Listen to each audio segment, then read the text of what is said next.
émission hebdomadaire du Money Hunter sur EspritLive.tv, la web TV du Québec. J'aimerais remercier en fin de compte nos commanditaires qui nous suivent depuis le début, l'équipe Sirois Benoît pour la vente ou l'achat d'une propriété sur la Rive-Sud. Allez voir notre page Facebook, cherchez-nous sous Google, 514-945-5538. C'est vraiment, on est l'équipe numéro 1. Le groupe HD, Denis Huberdeau, qui fait de la maudite belle job en construction. Rick, je pense qu'il est en train d'en faire une belle chez vous. Allez voir lui aussi sa page Facebook, Google. Vous allez voir là, c'est excellent. Puis j'aimerais ça aussi dire que Esprit Web maintenant est rendu avec un nouveau service qui offre à leurs clients. C'est de l'impression grand format, c'est du lettrage de véhicules. Donc, si vous allez avoir plus d'informations, allez regarder sur Esprit Web, vous allez voir toute l'information est là. Puis encore une fois, c'est un service très très professionnel, vous le savez. Donc, cette semaine, on va commencer avec nos pics de hockey, définitivement. On a eu des gagnants la semaine passée, on a fait un beau concours, c'était très intéressant. Ouais, félicitations à Mathieu Nadeau qui a remporté ça. Gagné la cascade, qui a battu Rick de Pic. Félicitations. Puis à Charles, qui a gagné le t-shirt, qui a trouvé la réalisante Anna Davis dans le Sport Illustrated. Fait que félicitations. Puis on leur remercie aussi nos nouveaux amateurs. Rick, tu as vu que dimanche, on a eu pas mal de likes. On a eu beaucoup de monde qui se sont rajoutés sur notre page Facebook Money Hunter. Gênez-vous pas à aller liker la page. Là. Le plus qu'on a, le plus qu'il y a de circulation, on aime bien ça, l'interaction sur le site. Là, Très, très, très le fun de voir des nouveaux amateurs, de voir qu'on fait quelque chose de bien. Donc, puis, on va commencer ça à l'instant même, là, définitivement. On fait plus de bronze, plus de gold, plus de silver. Puis... Non, on change la formule un peu. On va plus y aller avec 2 choix à peu près dans chaque sport. Plus vous en mettre plus sous la dent. Puis...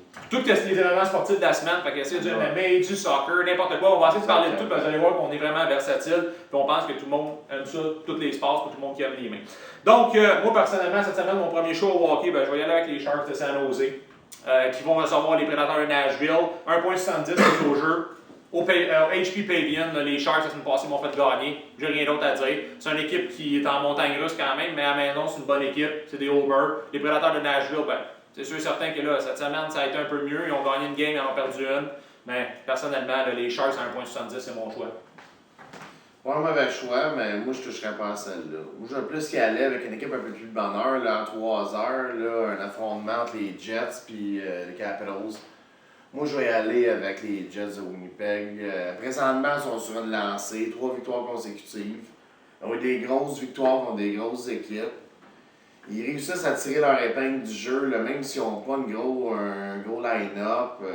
Claude Noël, là-bas, il fait de la maudite bonne job. Il y a beaucoup de joueurs blessés, puis ils trouvent encore le moyen de gagner des parties serrées. Fait que moi, je dirais les Jets cette semaine à 1,9, là, c'est une belle cote, là, sauter là-dessus, là, à la maison, là, ils devraient réussir à aller chercher ça. Très bon choix, ça aussi. Et puis, moi, je vais décevoir quelques partisans. C'est sûr, certains 99% de notre clientèle, sûrement cette semaine.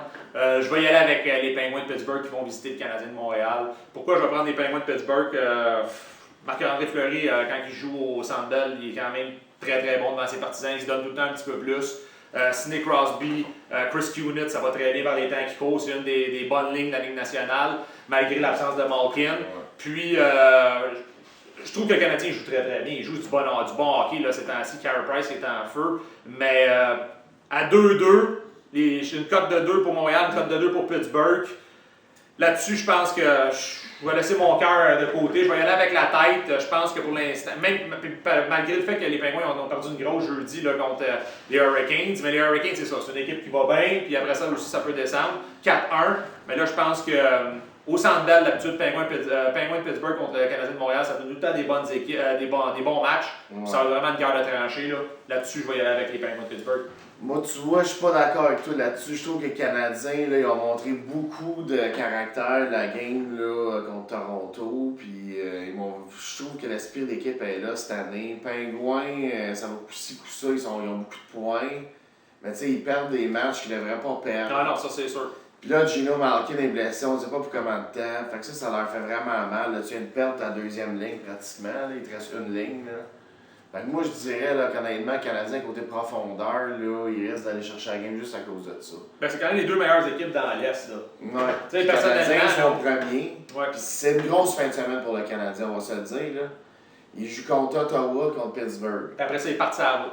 Fait qu'il faut absolument qu'il aille chercher là-dessus, là, s'il veut rester au top, là, au moins 3 points sur 4.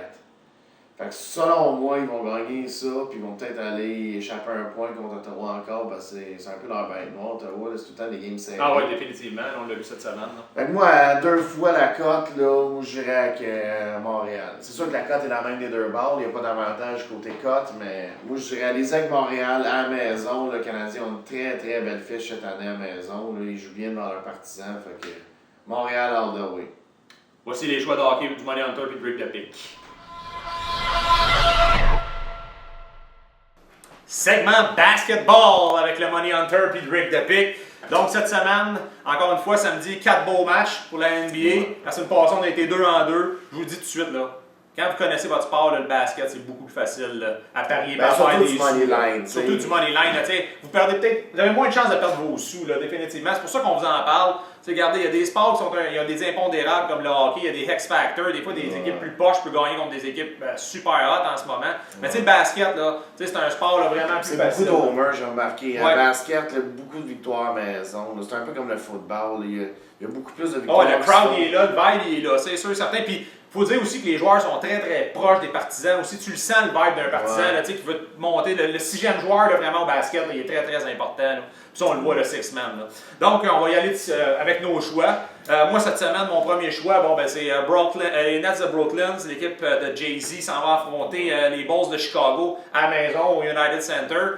Moi, personnellement, les Bulls, ils m'impressionnent. J'ai regardé la partie jeudi soir là, contre les 76ers. Hakeem Noah, là, tout un joueur. C'est surprenant. C'est sûr que cette année, ils n'ont pas une grosse fiche. Là. Ben, ils sont quand même 33-25, deuxième dans la centrale. Là. Mais tu sais, on s'attendait d'habitude, c'est sûr que D-Rose aussi n'est pas là, ça change la donne. Là. Surtout que son frère à D-Rose est allé ouvrir sa grande trappe sur Twitter et est allé dire que les dirigeants des Bulls n'encadrent pas assez bien son frère. Mais je m'excuse, là. T'as des gars comme Noah, t'as des gars comme Boozer hier qui m'a vraiment impressionnant, t'as des gars comme Lou Dang, t'as des gars comme Henrik. Ça, c'est vraiment, là, tu sais, quand même, c'est une équipe quasiment de superstar, là. Superstar star. Fait que, tu sais, monsieur Rose, là, laissez votre frère venir au jeu comme du monde, là, puis on checkera qu'est-ce qu'il y en est. Mais personnellement, là, les Bulls de Chicago à la maison, là, contre les Nets, là, c'est sûr et certain, les Bulls vont passer là-dessus. C'est un bon choix. Moi, je vais y aller dans le sens où on a eu une grosse game là, de Stephen Curry cette semaine. Je vais en parler un peu. Là. 54 points là, dans une game. Pour le petit joueur des Golden State de Warriors, il est pas bien grand. Puis c'est tout un joueur de basket, moi, il m'impressionne. Puis le Golden State prend justement les 76ers. Fait que selon moi, Golden State cette année, c'est quand même puissant, ils sont surprenants, on s'attendait pas à ça. C'est vraiment une équipe dans le Pacifique. la même fiche que les Bulls, 33-25. Fait que c'est quand même une belle fiche pour une équipe surprenante de même. Puis même s'ils vont jouer à l'étranger, on parlait des homers, mais ils sont quand même plus puissants que les Sixers. Fait que selon moi, les Golden State vont gagner. Surtout le money line, là, la cote va être un petit peu moins grosse, mais garde allez-y avec ça, puis c'est vraiment un sure leurs grosses stars avec les 76ers, c'est des jeunes joueurs, des gars comme Holiday, Young, c'est des jeunes joueurs, ils savent pas encore c'est quoi vraiment le sport d'équipe. Ils sont là, on dirait qu'ils sont plus là pour une press de press. Moi, c'est le même que j'appelle ça. Ils veulent show, parce que le basket, c'est quand même un sport spectaculaire. C'est un sport de showball. C'est ça, là. Fait que, donc, très, très, très bon choix pour les Golden State de voir contre les 76ers cette semaine. Puis moi, je vais compléter avec un petit upset. Ils sont 5e dans le Northwest. C'est vraiment un match de section. Les Timberwolves du Minnesota, j'ai toujours apprécié les Timberwolves du Minnesota depuis que je suis très, très jeune. Et puis qu'ils s'en vont affronter les Trailblazers de Portland. Moi, personnellement, là, Rubio, là, le petit joueur, là, man, avec les Timberwolves, là, regardez ce joueur-là, vous avez la chance de regarder des highlights sur YouTube. Ce gars-là, c'est un vrai wizard avec une balle. Love aussi, c'est tout un joueur. Ouais, Love, il est blessé, par exemple, Rick, là, mais tu sais, sans niaiser, là, c'est vraiment un Steve Nash. T'sais, hier, moi jeudi, j'ai regardé la game là, Lakers contre les Timberwolves. Les Lakers ont déchiré les Timberwolves. C'est sûr, certains qui n'étaient pas de classe, surtout que les Lakers vont très bien par les temps qui courent. Mais regardez, là, Steve Nash et Rubio, là, c'est magique ce qu'ils font avec un ballon. Fait que, les petits joueurs comme ça. Ouais, c'est ça, c'est très, très, très impressionnant. Puis là, ils s'en vont affronter les Portland. Ça va être un bon match. C'est sûr, certains que Timberwolves vont être négligés là-dessus. Mais moi, je vous le dis tout de suite, là, on va prendre une chance sur l'upset Timberwolves là-dessus. Bon, moi, tu vois, je vais y aller avec deux équipes aussi qui sont un peu chambranlantes, si on pourrait dire ça. C'était les Raptors puis les Bucks de Milwaukee. Selon moi, Raptors vont jouer sur la route. Ils ont perdu le premier duel entre les deux équipes, là, de 11 points, je me trompe pas. Ouais. Fait que, j'irai avec les Raptors. C'est sûr que c'est pas la plus grosse équipe qu'ils ont jamais eu, Raptors, mais Bucks non plus. Non. Puis ils vont sortir des games surprenantes. Ils ont été dans des games serrés avec des grosses équipes cette année, que tu t'attendais qu'elles allaient se faire laver. Comme la game contre justement le Heat de Miami, là, il y a Ouais, quelques années là, qui était vraiment dans le coup tout le long. C'était très bien. Là, c'est sûr que Rudy Gay, man, il vient changer la dynamique avec les C'est Raptors sûr, de Toronto. c'est Là. sûr. Ça, c'est incroyable. Calderon est là. En tout cas, Mais non, Calderon a été changé pour pas José Calderon, désolé, je m'excuse avec DeRozan, désolé. Fait que non, moi je pense que c'est un très très bon choix là, contre les Bucks. Les Bucks, c'est une équipe qui va un petit peu nulle part avec des gars comme Jennings. D'après moi, ils vont être négligés dans cette game-là, les Raptors. Ouais, parce qu'ils ont perdu quand même quelques games là, dernièrement. Là, Ils sont sur la route, puis comme on disait, souvent les homers, ils sont favoris dans le basket. Fait que Raptors, ça fait une belle petite cote à matcher avec Golden State là, pour faire un beau petit billet. Là, fait que allez-y avec ça, Toronto, Golden State, là, c'est mes choix. Ça. Voici les choix de la NBA du Money Hunter Edric de Pick.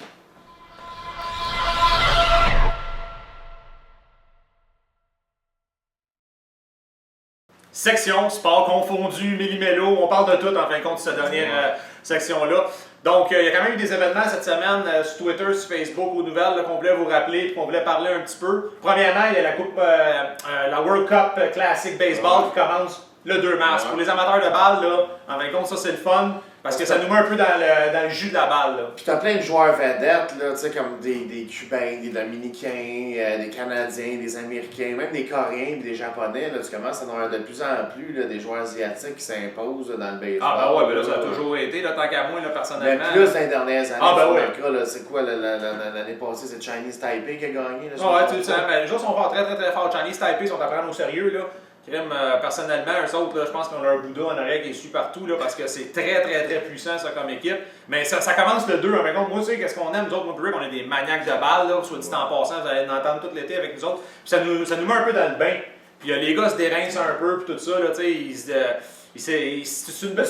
la saison, là. Moi, je trouve que c'est un bel événement, là, ça, là, pour vrai. Puis il y a des belles odds pour ça, puis tout ça. Puis ça marche un petit peu comme la Coupe du monde de soccer, pour ceux qui ne savent pas. Fait qu'il y a 4 poules.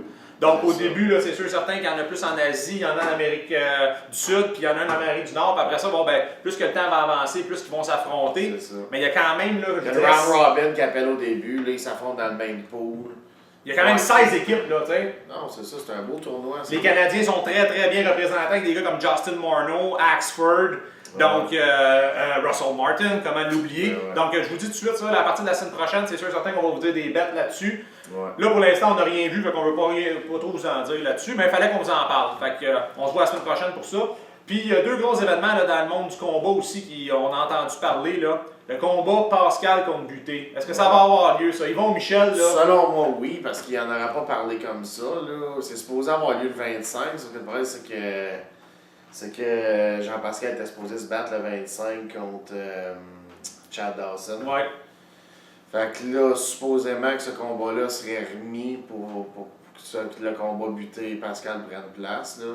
C'est sûr qu'il y a, surtout au Québec, puis même HBO, ça a l'air. Mais là, c'est ça, j'ai entendu qu'HBO, c'était ça ma question. Là. Tu penses vraiment que ça va avoir autant d'engouement pour tout le monde ou c'est vraiment. Oui, parce que Jean-Pascal s'est battu beaucoup aux États-Unis contre Hopkins, contre Dawson, puis il a fait parler de lui parce qu'on va se le dire, comme une graille. Ouais, ça c'est il sûr. aime ça se faire aller, fait que. C'est ça qui rend des billets à la boxe, on va se le dire. Là. C'est pas le tu sais, je veux pas être plate, je veux pas rabaisser Lucian ou rien, là, mais ce gars-là, il est plate. Tu sais, tu le regardes en entrevue, il regarde la taille, il parle pas fort, tu sais. Jean-Pascal, il se fait à la gueule, il écœure le monde. C'est ça qui vend des billets, définitivement. Le sport de combat, là, c'est qu'il faut que tu crées un engouement, il faut que le monde ait le goût de voir les 2 gars se taper dans la face bien solide. Moi, ça me rappelle un peu l'engouement de ça, là, Roberto Duran au Stade olympique, là, quelques années. Comme Sugar Ray. On dirait que c'est ça que ça veut créer. C'est ça qu'ils veulent faire aussi, ils veulent le faire au Stade olympique. Ça serait carrément immense. Là. Je pense même que SpritLive.tv serait là, sur les lieux. On va essayer de se dénicher là, une petite press conference, là, parce qu'on connaît du monde là, qui connaissent quand même un petit peu ce milieu-là, donc on essaiera de vérifier ça. Fait qu'en tout cas, on le souhaite là, pour tous les amateurs de boxe québécois là, d'avoir ce combat-là en 2013. Ça serait vraiment très, très, très excitant. Un beau cadeau. Puis j'aimerais ça finir, Rick, toi qui es un grand fan là, de la MMA, la belle Ronda Rousey. Qui a gagné le premier match pour une femme en UFC. C'est pas le premier match parce qu'elle était championne. UFC, là, je veux elle dire. était championne, là, c'est comme la première défense de titre dans le fond parce qu'elle avait comme eu la ceinture. Là. Ouais. Mais ça a été passé sur pay-per-view, puis c'était un main event. Ouais. Fait que c'était vraiment. Il y avait des combats de garçons avant d'hommes, puis après ça, ça a été vraiment le dernier combat de la soirée. Honnêtement, là, je vais te dire, puis je suis pas sexiste aucunement, là, j'adore voir des femmes, surtout qui savent se battre de même dans un ring, mais c'est pas, je trouve, du main event caliber. Surtout elle, Ronda Rousey, là, ce qu'il faut expliquer, là, c'est que ses 6 derniers combats, ça a fini au premier round, puis tout de la même façon qu'un armbar. C'est toujours, là, elle là, est tellement dominante, là, c'est même plus drôle. Là. Je sais même pas qu'est-ce qu'ils vont faire parce qu'il n'y aura plus personne à manier pour être capable de l'affronter parce qu'elle a lavé la division déjà. Là. Ah ouais, déjà. C'est sûr, certain qu'elle a moins d'adversaires, il y a un peu moins de. Il y a moins de compétition là, dans les filles, c'est sûr. Là. Mais c'était quand même un bon 30-45 secondes de combat. Là, non, mais là, lui, a duré plus longtemps. Ça a fini à 4 minutes 54, je ne me trompe pas du premier round. Là. Mais quand même, elle a eu plus de misère. D'habitude, c'est dans la première minute. Ses autres combats, ouais, c'est ça. Ses autres combats avant, ses 5 autres combats, ça se finissait dans des 2 premières minutes avec un armbar. Ben, tu sais, il se regardait un peu dans les yeux, puis tout ça, c'était pas, tu sais, comme je te dis, on dirait que c'était moins agressif. Ça, je te dis, on a eu 45 minutes, 1 minute de bon combat, le reste, bon, ben, c'était du. Ouais, c'est clair. Mais pour le monde qui n'aime pas la MMA, peut-être qu'il aurait dit, bon, ben, c'est quoi ça? Il faut être un vrai fan pour aimer les 3 autres minutes, mais moi, personnellement, là, je trouve qu'il y avait vraiment de l'engouement, pay-per-view. Dana White a fait de ce bon job. Il va mousser un peu la catégorie féminine pour que justement créer de l'engouement puis qu'il y ait plus. Il y a beaucoup plus en plus de femmes, là, je pense, qui. Tu sais, c'est une belle discipline, là, ça, vraiment, là, autant pour les hommes que les femmes. Là, personnellement, là, moi, j'encourage ça vraiment. Puis, de toute façon, elle est tellement mignonne en plus, Ronda Rousey, là, man. Très belle femme. Fait que, non, je voulais juste qu'on en parle un petit peu. C'était quand même quelque chose de très, très intéressant. Il y a eu d'autres bons combats. Il y a des combats décevants aussi dans ce gala-là. Comme justement, là, Machida qui a battu Dan Anderson. Selon moi, il ne méritait pas le combat. Machida a gagné. Ouais. Ça, c'était comme un genre de vol, on pourrait dire. Là, mais c'était pas le vol du siècle, mais quand même. C'était un combat plat puis qui n'a pas dû se finir de même. Mais des fois, c'est ça. Il y a une carte. C'est un gros combat là, avec le petit Québécois Ivan Manjivar qui s'est fait choquer, un rear naked choke par le California Kid. Ça a fait mal un peu là, parce que c'était comme le gagnant de ça, il y avait un title shot. Ouais, c'est ça, j'avais entendu parler entre les branches. Fait que Manjivar, ça a fait mal, il était bien déçu après le combat, mais il s'en est bien tiré. Il faut se le dire, le California Kid, c'est un ex-champion, il a de l'expérience. Ouais, même moi qui connais un peu moins ça, je sais c'est qui. Là, c'est ça. Ceux qui ne savent pas, c'est Roger Faber, son nom, c'est son nom California Kid. Là, mais... Ah ben, en tout cas, ça a été une belle carte. Ça a été une belle carte quand même en général. Là, mais... Fait qu'à chaque semaine, là, je pense qu'on va être capable de vous parler de ça. Là, un peu de faire un petit segment là, de tous les sports qu'on va avoir le samedi. Fait qu'on vous remercie encore une fois d'avoir été présent à notre émission Le Money Hunter. Et puis j'espère que vous avez apprécié. On va essayer de vous trouver des concours, comme je disais, pour les prochaines semaines. Ouais. Puis je rappelle mes commanditaires encore une fois, l'équipe Sirois Benoît, l'équipe numéro 1 sur la Rive-Sud. Pour la vente ou l'achat d'une propriété, là, je vous dis, c'est nous autres l'équipe numéro 1. Le groupe HD, merci encore une fois, Denis Huberdeau, de la très très bonne job. Je vous le dis, là, lui, là, gênez-vous pas, soumission gratuite, vous l'appelez, vous lui donnez un coup de fil, email, il va vous arranger ça. Puis je rappelle encore le nouveau service qu'Esprit Web offre à ses clients. C'est du lettrage gros format, du lettrage de véhicules. Donc, vous avez besoin de plus d'informations, allez sur le site internet. Et puis, on se revoit la semaine prochaine. Merci d'avoir été présent. Bon pari.